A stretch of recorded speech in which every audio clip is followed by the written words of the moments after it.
In this quick video, I want to show you how to factory reset any brand blood pressure monitor. And it doesn't matter if it's an Omron like this, or if you have a Withings, or if you have an Equate. There's dozens of different brands, and it's pretty universal on how to do a factory reset on them. So the first thing you want to do is power it on. And it doesn't matter if it's powered by battery, if it's wireless, if it's powered by a power cord. The concept is pretty much the same.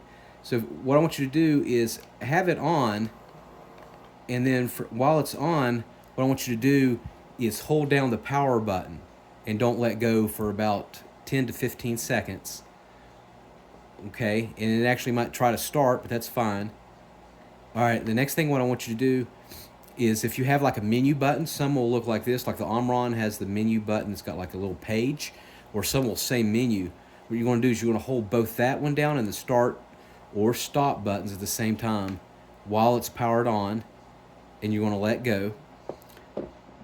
Next thing what I want you to do, if that does not work, what I want you to do is remove everything from it, the cuff itself if you're able to, and some is the cuff.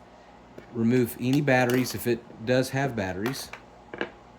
Remove all the batteries, and if it's got a power cord, remove the power cord from the unit.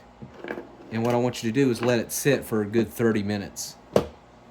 Okay, and then sometime during the 30 minutes, I want you to hit the start or the power button while everything's unplugged and detached. Hold that for about 10 seconds.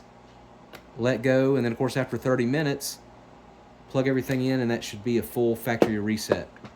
All right, thanks for watching. Let me know in the comment section what brand that you have. Do you have an Omron? Do you have a Withings? Do you have a Equate? I'd be curious. All right, thanks for watching. Make sure you subscribe.